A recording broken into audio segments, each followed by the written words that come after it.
عثمان بن حارثہ کیسے تھے ماں کے فرما بردار؟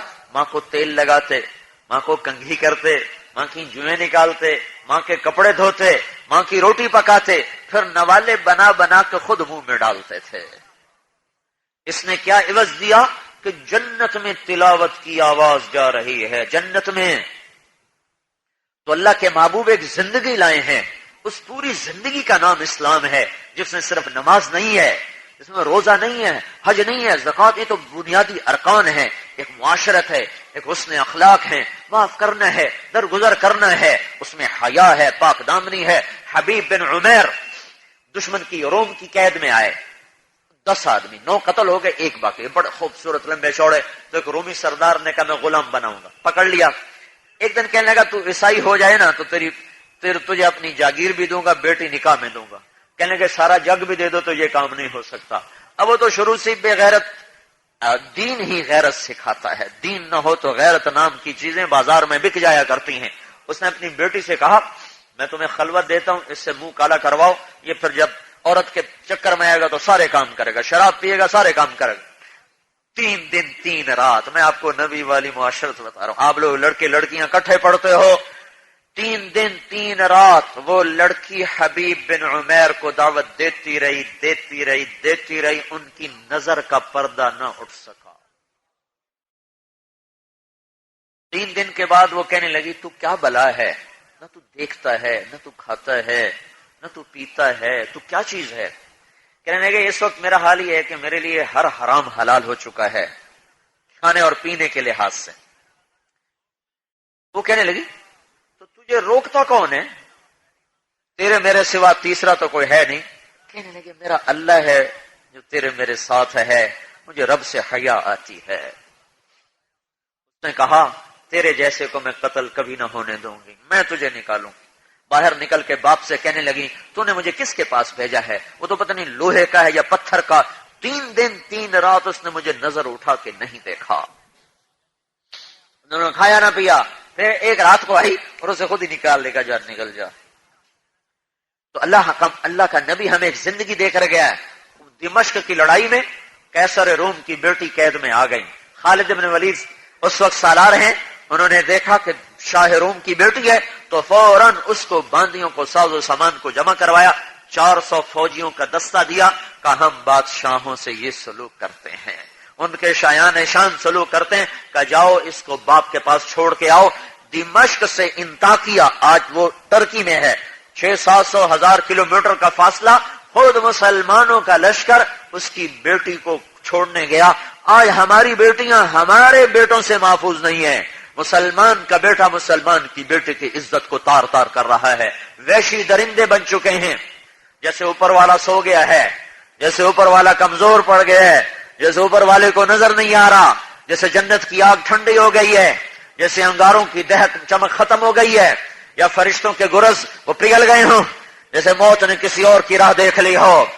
اور سوچو تو صحیح کہاں کن اخلاق سے کہاں گرے ہیں ہم۔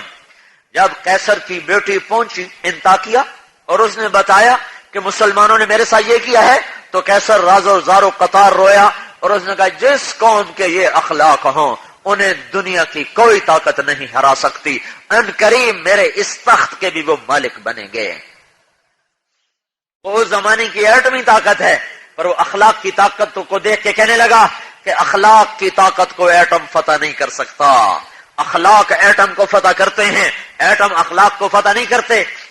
یہ معاشرت ہمیں ملی تھی، یہ حیا ہمیں ملا تھا، یہ تقدس ہمیں ملا، یہ پاک دامنی ہمیں ملی، یہ ستھرائی ہمیں ملی، کہ نظر کبھی خراب نہیں اٹھ رہی، کبھی ہاتھ ظلم کی طرف نہیں اٹھ رہا۔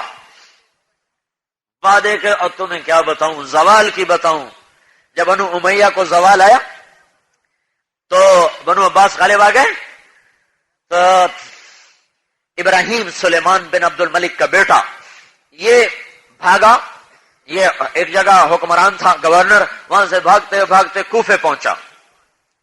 ایک نوجوان کو دیکھا، 20-25 مسلح سوار اس کے دائیں بائیں، کہنے لگا بیٹا میں ڈرا ہوا ہوں، کچھ لوگ مجھے قتل کرنا چاہتے ہیں، مجھے پناہ مل سکتی ہے؟ کہاں چچا مل سکتی ہے، آپ تشریف لائیں۔ اس کو لے گیا اور اپنے محل میں نوکروں کے سپرد کیا۔ اور کہا ان کا خیال رکھا جائے۔ ایک ہفتہ گزر گیا، وہ نوجوان روزانہ ہتھیار سجائے اپنے مسلح دستے کو لے کر پھرتا پھرتا شام کو لوٹ کر آئے۔ یہ کہنے کہ میں اس کی خدمت اخلاق سے بڑا متاثر تھا۔ میں نے کہا بیٹا یہ کیا بات ہے، صبح نکلتا ہے شام کو آتا ہے؟ وہ کہنے کہ چچا مجھے معلوم ہوا ہے کہ میرے باپ کا قاتل کوفے میں چھپا ہوا ہے، اس کی تلاش میں نکلتا ہوں، مل نہیں رہا۔ کو کون ہے تیرے باپ کا قاتل؟ کا ابراہیم بن سلیمان بن عبد الملک، یہی جس کو پناہ دی ہوئی تھی۔ کہ وہ ابراہیم سلیمان کا بیٹا، اس نے میرے باپ کو قتل کیا تھا اپنے راج میں اس لیے نکلتا ہوں کہ کہیں ملے تو قتل کر کے اپنا بدلہ چکاؤں۔ کہنے لگے میں اس بچے کے اخلاق سے اتنا متاثر ہوا تھا کہ میں اپنے آپ کو چھپا نہ سکا، میرے ضمیر نے گوارا نہ کیا۔ میں نے کہا بیٹا تیری مشقت ختم ہو گئی، تیرا سفر ختم ہو گیا، تیرا کام بن گیا ہے، میں ابراہیم بن سلیمان تیرے سامنے ہوں، اپنے باپ کا بدلہ لے لے۔ تو اس کے لبوں پر ایک بڑی غمگین مسکراہٹ بکھر گئی۔ کہنے لگا چچا لگتا ہے تنہائی میں رہتے رہتے دل گھبرا گیا ہے، خودکشی کرنا چاہتے ہو؟ کہ نہیں بیٹے اللہ کی قسم میں ہی ابراہیم بن سلیمان ہوں اور میں نے ہی تیرے باپ کو قتل کیا تھا، میری گردن حاضر ہے۔ تو عرب عصبیت اور انتقام اس کے بغیر تو عرب کا تصور نہ تھا۔ وہ غصے سے آگ بگولا ہو گیا اور ایک دم کھڑا ہوا، تلوار کے دستے پر ہاتھ رکھا اور جنگ شروع ہو گئی۔ ادھر ایمان ہے، ادھر انتقام ہے۔ انتقام کا جذبہ کہتا مار دو، ایمان کہتا ہے بول دے چکے ہو امن کا ہاتھ نہ اٹھاؤ۔ تو ایسے کانپنا شروع کر دیا، لرزتا رہا، آخر ایمان نے فتح پائی، انتقام کی آگ بجھی اور وہ بیٹھ گیا۔ کہنے لگا چچا ان قریب تو اور میرا باپ بڑے بادشاہ کے سامنے، احکم الحاکمین کے سامنے پیش ہونے والے ہو، وہاں میرا باپ تجھ سے خود ہی اپنا بدلہ لے لے گا۔ میں تجھے امن دے چکا ہوں، میری تلوار تجھ پہ نہیں اٹھ سکتی۔ تم دیکھتے نہیں ہو چھوٹی چھوٹی باتوں پہ کیسے قتل ہو رہے ہیں، اور کس طرح آگ بھڑکی ہوئی ہے۔ اندلس کے قاضی، جب کبھی ہم زندہ تھے وہ کہانیاں سنا رہا ہوں، اندلس کے قاضی کے دروازے پہ دستک ہوئی، ایک عیسائی نوجوان، حضور مجھے پناہ چاہیے میرے پیچھے لوگ ہیں۔ کہا بیٹا آ جاؤ، ایک کمرے میں ان کو بٹھا دیا۔ تھوڑی دیر بعد دستک ہوئی، دروازہ کھلا تو جوان بیٹے کی لاش اٹھائے ہوئے لوگ اندر آ رہے ہیں۔ یہ کیا؟ اکلوتا بیٹا تھا۔ کہا جی آپ کے بیٹے کو قتل کر دیا گیا۔ کس نے؟ کہ ایک عیسائی نوجوان نے کیا ہے، وہ یہیں کہیں چھپ گیا ہے، ہم اس کے پیچھے دوڑے ہیں کہ انہی گلیوں میں چھپ گیا ہے، ہم اس کی تلاش کر رہے ہیں۔ کہا ہاں تلاش کرو اور اس کی تجہیز و تکفین کا انتظام کرو۔ جب تجہیز تکفین ہو گئی اور دفن بھی ہو گیا، اس کے بعد آدھی رات بیت گئی تو انہوں نے دروازے پہ دستک دی۔ اس بچے نے دروازہ کھولا۔ کہا بیٹا تجھے پتہ بھی ہے تو نے کس گھر میں پناہ لی ہے؟ کہا جی نہیں۔ کہا جس گھر کا چراغ گل کیا ہے اسی میں پناہ لینے آئے ہو۔ تو نے میرے بیٹے کو قتل کیا ہے، لیکن میں مسلمان ہوں، تجھے امن دے چکا ہوں۔ یہ روٹی کا توشادان ہے، یہ تھیلے میں پیسے ہیں، یہاں سے بھاگ جا، باہر کہیں پکڑ گیا تو میں ذمہ دار نہیں، میری طرف سے تجھے امن ہے۔ ایک زندگی تھی جو امت کو ملی تھی، اے ہے بھول جو گئے، مدت ہوئی سیاد نے چھوڑا بھی تو کیا، تاب پرواز نہیں راہ چمن یاد نہیں۔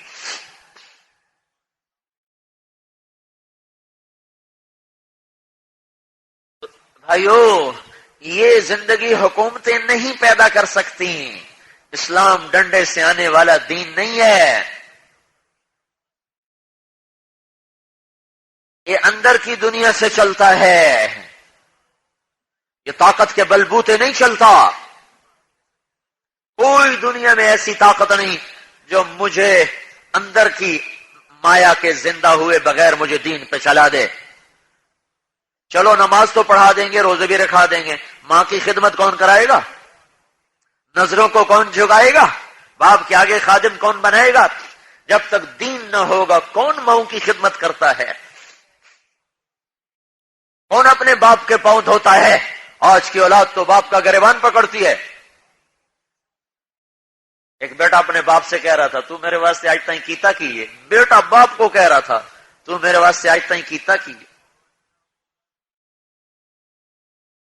باپ کو کہہ رہا تھا تو میرے واسطے آج تائیں کیتا کیے۔ اللہ کا عرش کانپتا ہے جب ماں باپ کا دل دکھتا ہے، اور جب ماں باپ کی نافرمانی ہوتی ہے تو زمین آسمان تھر تھرا اٹھتے ہیں۔ دیکھتے نہیں ہو، اللہ کے نبی سے پوچھا گیا کہ یا رسول اللہ قیامت کب آئے گی؟ جبریل نے پوچھا، آپ نے کہا اللہ کو پتہ کب آئے گی۔ کہ اچھا کوئی نشانی تو بتا دیں۔ آپ نے فرمایا جب تم دیکھو کہ اولادیں ماؤں سے نوکروں کی طرح سلوک کرتی ہیں تو سمجھنا کہ آنے والی ہے۔ جب ملتان کے نوجوان، جب نشتر کالج کے نوجوان لڑکے لڑکیاں اپنی ماؤں کو ایسے ڈانٹیں جیسے نوکر کو ڈانٹا جاتا ہے تو سمجھ لو کہیں سے نکارے پہ چوٹ پڑنے والی ہے۔ ارے میں اور آپ تو 15ویں صدی کے لوگ ہیں۔ علقمہ رضی اللہ تعالیٰ عنہ صحابی، ہر صحابی پہ دوزخ حرام ہے، کوئی صحابی دوزخ میں نہیں جا سکتا۔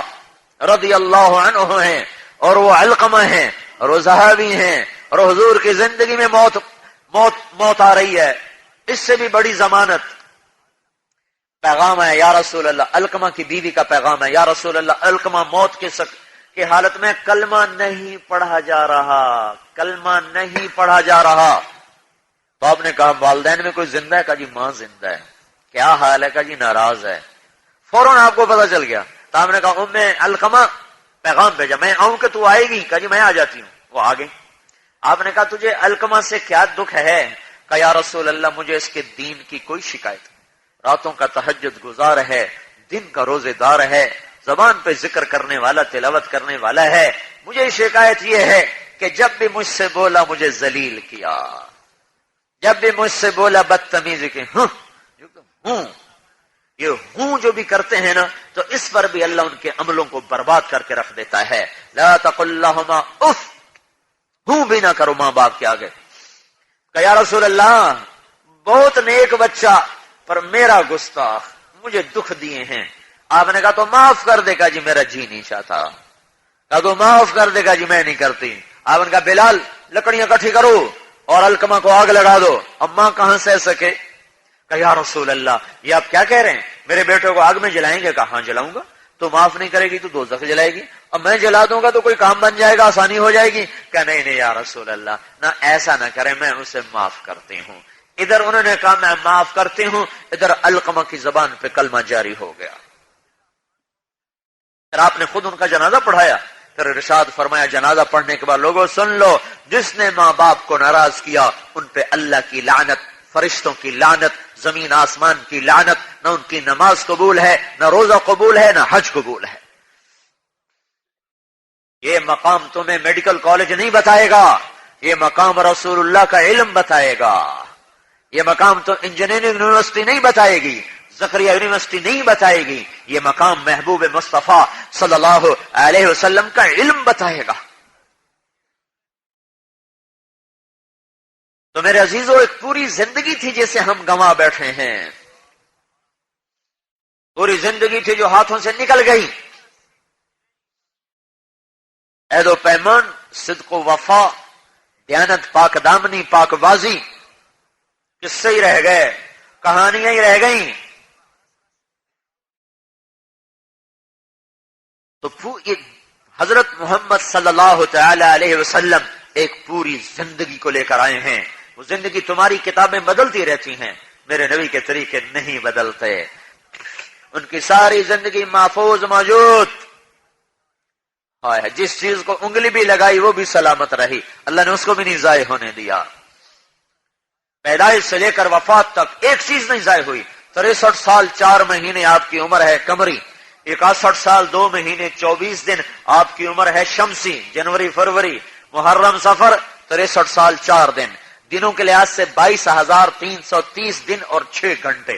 نبوت کا دن ہے 8,156 دن۔ یوم پیدائش ہے پیر، اور 12 ربیع الاول اور عام الفیل اور 22 اپریل اور 571 عیسوی اور 1 جیٹھ اور 628 بکرمی، صبح کے 4:20 پر آپ دنیا میں تشریف لائیں۔ مجھے اپنی تاریخ پیدائش ایسے یاد کوئی نہیں۔ یہی ملتان میں ہمارا گاؤں یہاں سے قریب ہے، ملتان یہاں سے کوئی 50 میل۔ پیدائش سول ہسپتال ملتان پتہ نہیں کب ہوئی تھی، 1953 یاد ہے، آگے کچھ نہیں یاد۔ مجھے اپنے نبی کا سب کو یاد ہے کس وقت میں، دایا کون تھی، مجھے تو کوئی پتہ نہیں میری دائی میری لیڈی ڈاکٹر کون تھی، لیکن مجھے یہ پتا ہے کہ میرے نبی کی دائی شفا تھی، جن کا نام شفا تھا، عبد الرحمن بن عوف کی والدہ۔